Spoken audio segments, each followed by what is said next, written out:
আমার একটা খুব ভালো লাগে যখন ছেলেদের থেকে মেয়েদের সংখ্যা দেখি বেশি আজকাল। খুব চারিদিকে আমি জানি এখানে 400 জনের মধ্যে অন্তত মেয়েদের সংখ্যায় ভালো রেজাল্ট করেছে।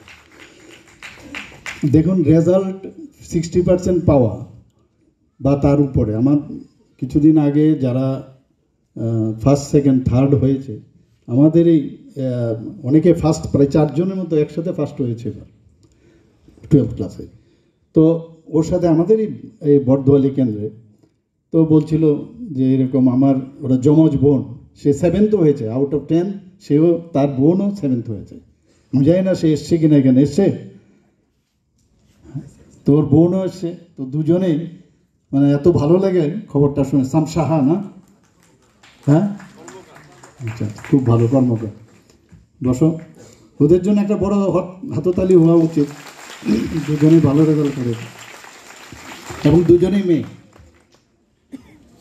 এবং সারা জীবনে আমাদের পড়াশোনা করতে হয় এবং ক্লাসরুমে যখন আমরা ক্লাসে যাই, ক্লাসে গিয়ে টিচাররা আমাদের পড়ান, আমরা সেগুলো শিখি, তার ওয়ার্ক দেয়, সেগুলো আমরা বাড়িতে করে তারপর আবার টিচারদের কাছে নিয়ে আসি।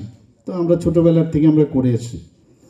এখন কথা হচ্ছে সেইগুলো দেখভালের যে বিষয়, সেটা কিন্তু টিচাররা তো দেখেন, আবার অনেক মা বাবা আছে তাদের সময়ের কারণে বা নিজের যতটুকু জ্ঞান আছে মানে পড়াশোনার বিষয়ে, সেটা অনেক